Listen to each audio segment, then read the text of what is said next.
Is Labour government a threat to the wealthy?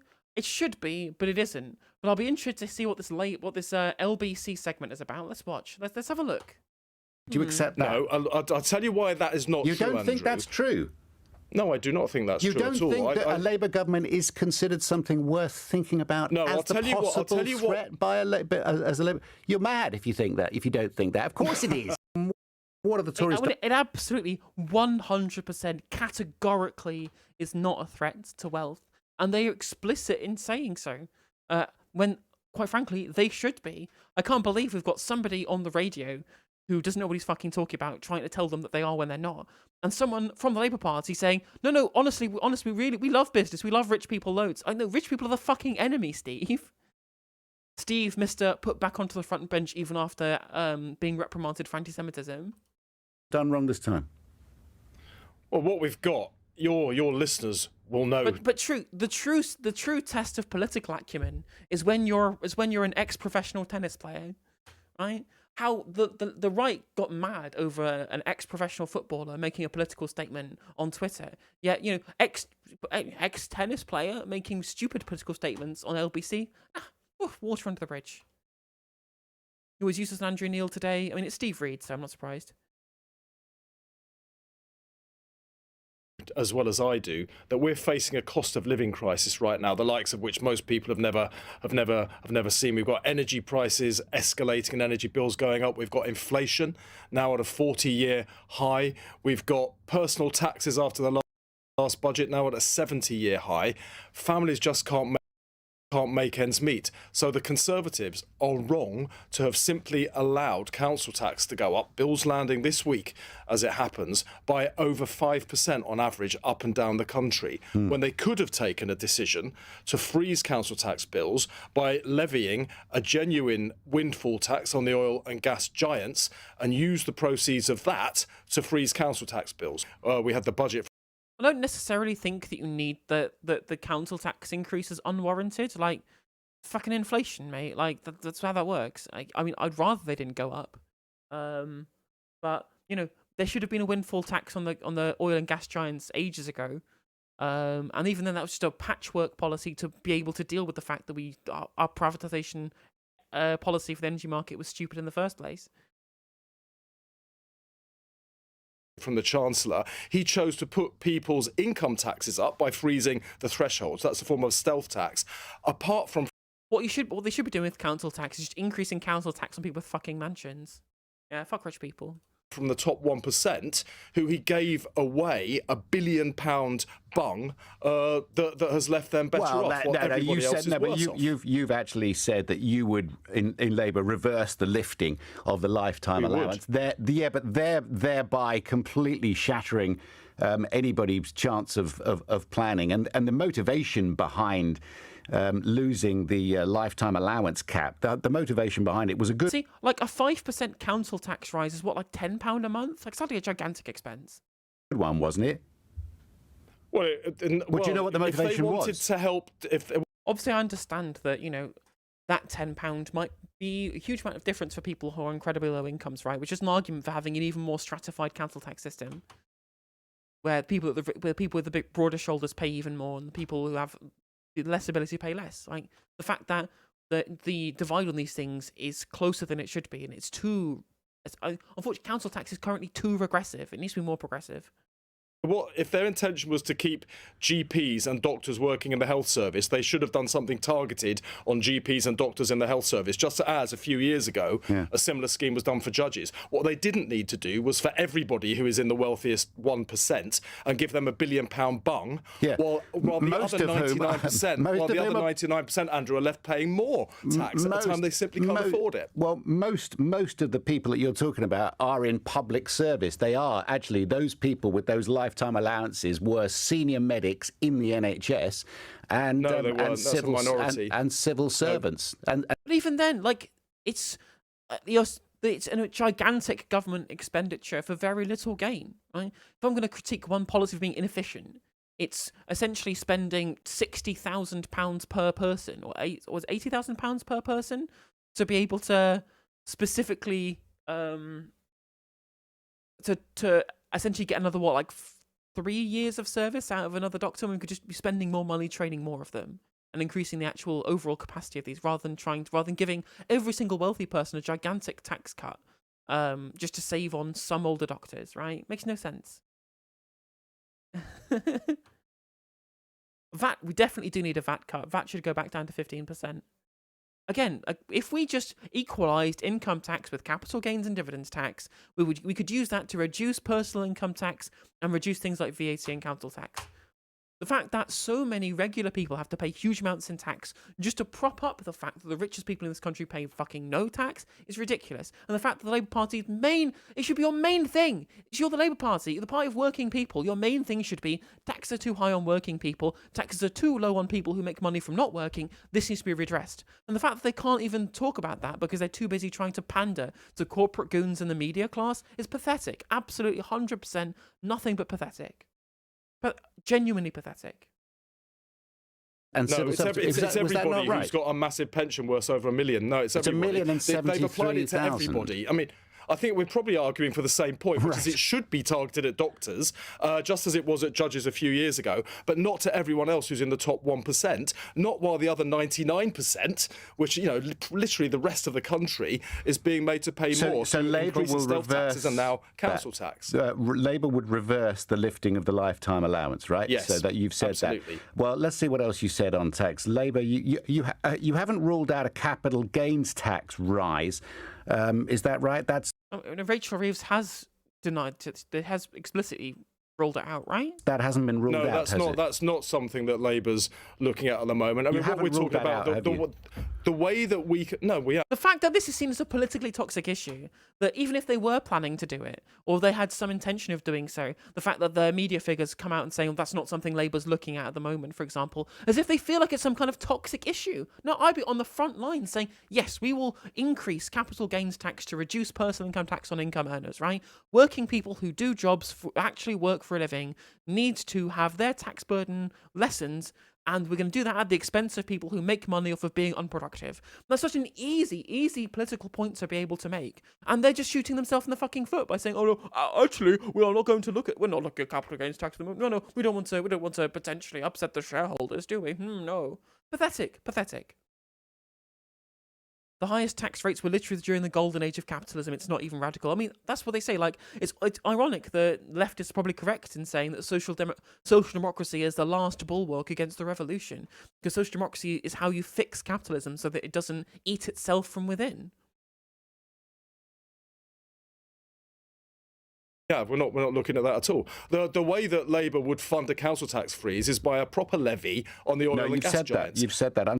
I keep getting stuck in my building society behind people shuffling money around to make themselves richer, despite the fact that most of them won't make it through next year. It's crazy, honestly, wild. Talking about other tax policies as well. Mr. Corbyn's policy of axing the financial benefits that private schools get from their charitable status, that would be something that you would pursue. I love how that's not even billed. That's not even billed as like a good policy on utilitarian reasons. It has to be specifically tied back to a Corbyn policy. Remember what I told you about the anti-Semitism smears being used as a political proxy to attack the left and leftist policy more generally? There you go. It's coming true right now in front of your eyes. Literally in front of your eyes. That's somebody saying, someone tying any left-wing policy specifically back to Corbyn as a person who they've then tried to discredit wholesale through a coordinated propaganda campaign. It's happening in front of your eyes, mate. You, wouldn't it? Sorry. Happening in front of your eyes, mate. What I was trying to say there, which came out as... Yeah, what Labour's looking at changing in tax policies is, yes, there is a VAT tax loophole for private schools. That would be removed so that we can fund improvements in teaching in the rest of the education system. We would scrap non-dom status. This is where very wealthy foreigners living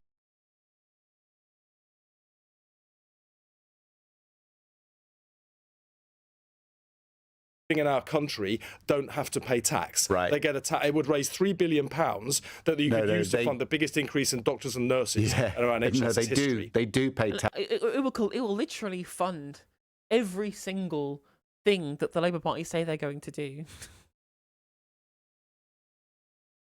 When they bring the money back.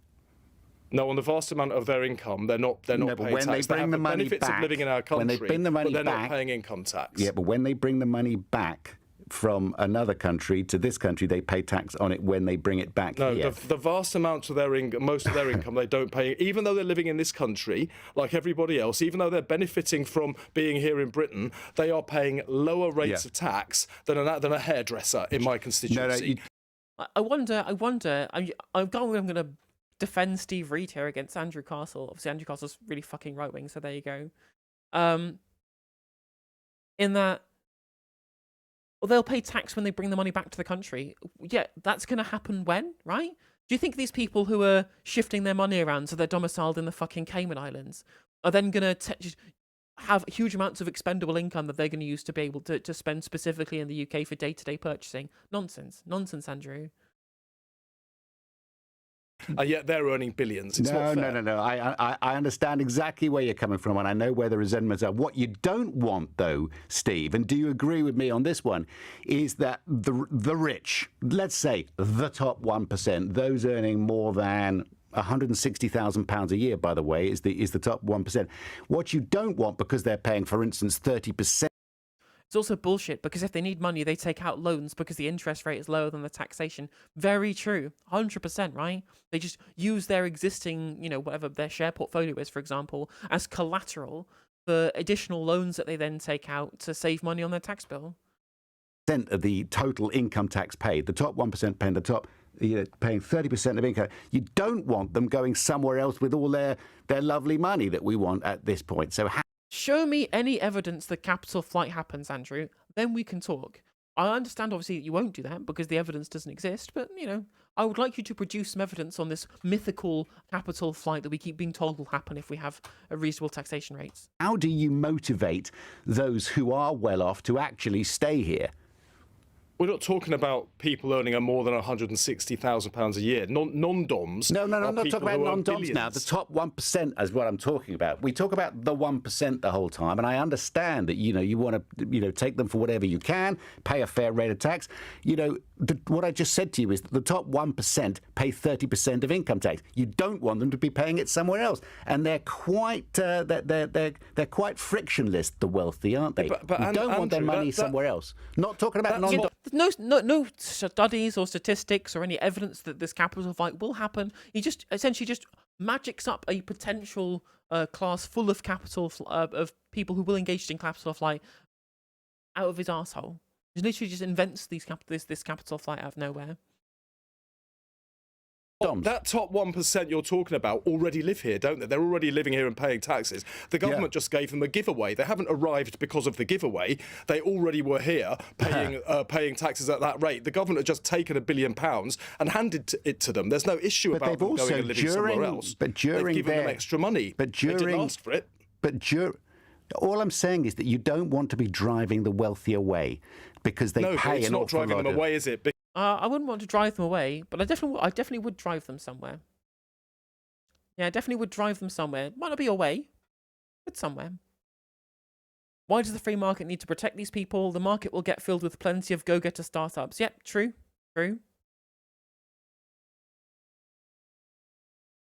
Because they're already here. This isn't an extra tax, it's a tax giveaway. But just generally speaking, a Labour government is considered a threat by the well-off, right? Do you accept that? No, I'll tell you. I mean, it's not, because Rachel Reeves is dining with the fucking rich people. Keir Starmer is going and speaking with billionaires at Davos, for example, right? About how he's not actually a threat to the wealthy after all, which is funny because they fucking should be. They should be a threat to the wealthy, and they are not. That should be the main position of a left-wing party. And a democratic socialist party, no less, should be specifically to be a threat to the wealthy. The wealthy should be fucking scared. But they're not. Of course they're not, because this is controlled opposition. Tell you why that is not true, You don't think Andrew. that's true? No, I do not think that's true at all. You don't think that a Labour government is considered something worth thinking about no, as I'll the tell you possible what, threat by as a Labour? You're mad. And it's literally Andrew Castle going saying, "Oh, I can't believe a Labour government would stick up for the poorest people in our society at the expense of rich people." And it's like, no, we love rich people. No, we hate poor. No, fuck the poor. No, what we really love is rich people. I'm like, this is pathetic from both ends, really, really genuinely pathetic.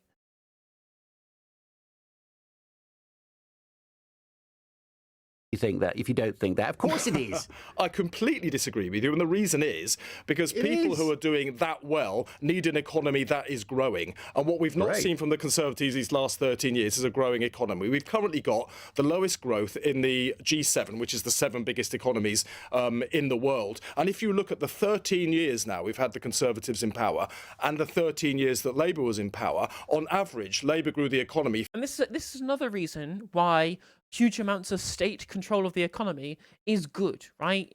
Even in a mixed economy, a social democratic economy, having large parts of the economy under the control of the state is great, right? Because you can't have capital flight.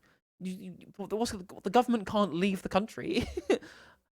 And if you have huge amounts of the economy embedded into some amount of state control, then you get to force the people who are the subsidiaries of them to still pay their tax, even if it's like partial ownership of a state-owned enterprise, for example, right? If it's profitable, people will stay. And then if they're part of the state-owned enterprise as part of the whole shareholder base, then they have to come and sit here and be domiciled and pay our proper tax rates. If it's profitable, they'll stay. Simple as that. And the whole problem with how much of our economy has been privatised is that if capital flight even was a thing, which there's been very little evidence to show that it is a real problem, then, you know, that's an issue that we have with putting too much of our economy into the hands of the private sector rather than in the public sector. We used to own British Gas, British obviously Royal Mail, British Airways. 50% more every single year than the Conservatives. Now, that benefits the top 1%, just like it benefits the 99% as well. I agree. I agree with you completely, and it's why so many Tories are now going, are you at the high? Yeah, capital flight very rarely happens because of tax policy. It really happens about the ability for them to genuinely make profit and have their businesses be profitable. The main issues we have with capital flight in this country are, first of all, because of trade tariffs imposed due to Brexit policy, and also because of our shitty energy market. What I've said many times in this country, why would a company pay 16 pence per kilowatt hour for electricity in the UK when they could go and pay 7 pence in Finland for the same shit? Like, it doesn't make any sense.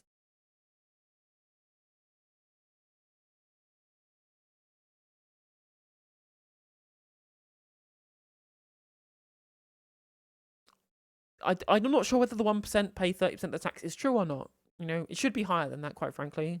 Fuck it.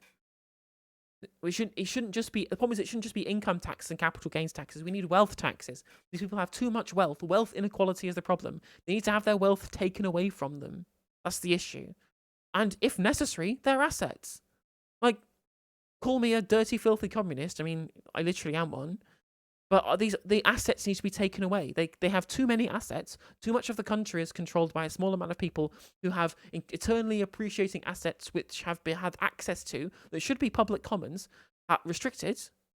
People's restricted access to these very highly appreciating assets at the expense of the middle and working classes in this country. They need to have it taken away from them. I'm sorry, they just do. Why would they set up a gigafactory for the automobile market to face mountains of paperwork? Yeah, exactly. Nonsensical. Highest tax burden in, I don't know, two millennia. It seems utterly ridiculous that this is a Conservative government. And all I'm saying is that Labour... So what Andrew Castle is explicitly saying here is that workers should be taxed and rich people shouldn't. Because of the specific thing is that workers are less mobile. It's less frictionless to be a worker than be an owner. Now do you see why I have a problem with capitalism?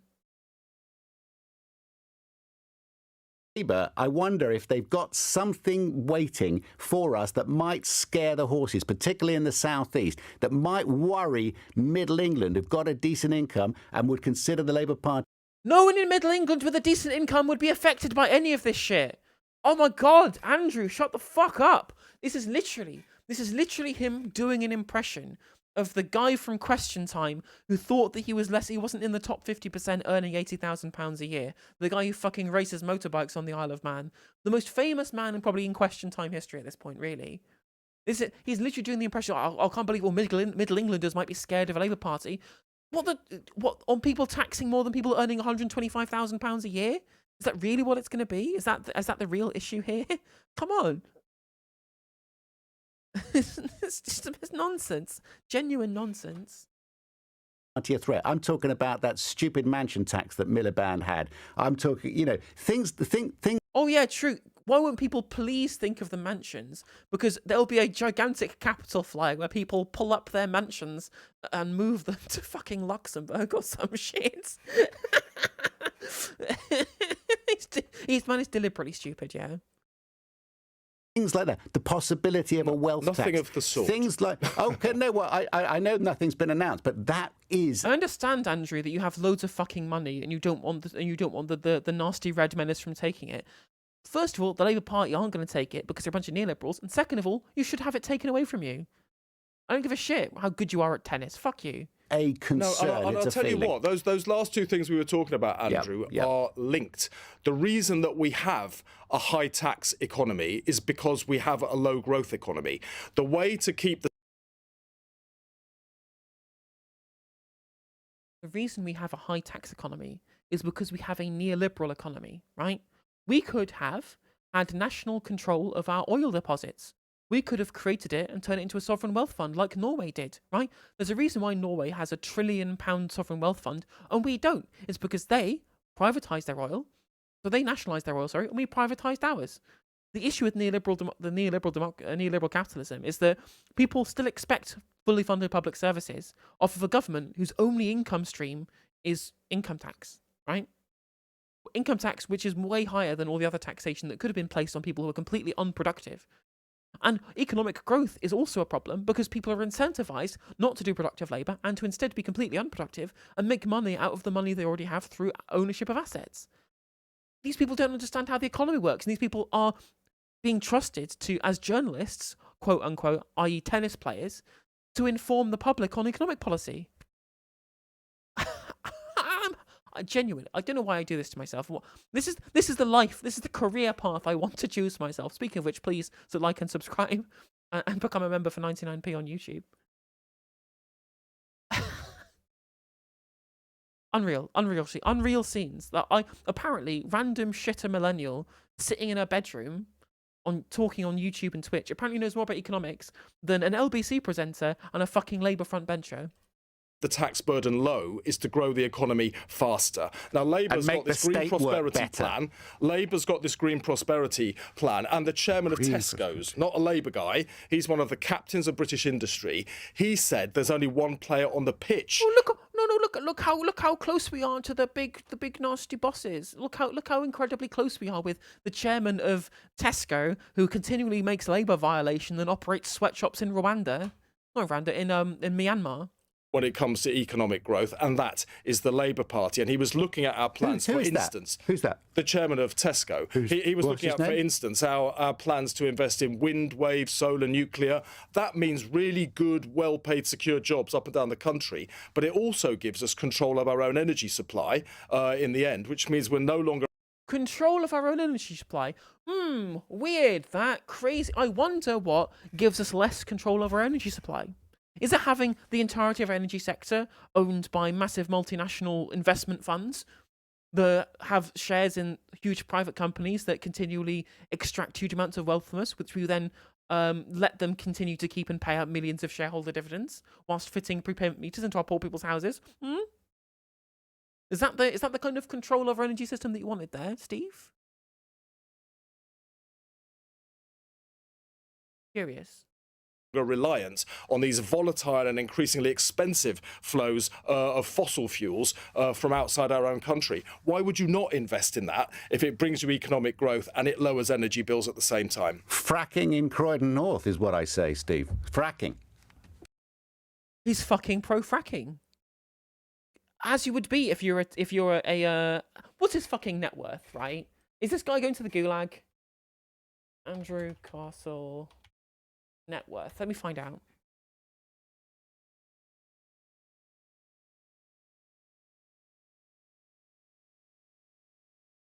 Net worth of $5 million. Born in fucking Surrey.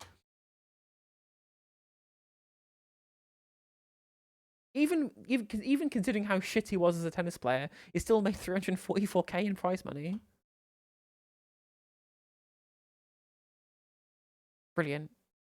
Yes, yep, okay, Gulag. In Minecraft, obviously. You know, do not pass go. Do not collect £200. I like some of the tennis players, you know. Yeah. But it depends. Like, if you're a tennis player who then spends your entirety of your time in your second job as being a radio presenter for LBC, if you spend your entire time for that advocating to let the rich off paying their fair share of tax, whilst also advocating for economic destruction through fracking, yeah, fuck it. Yeah, Gulag. Done. Off you pop. Labour camp. Choo choo.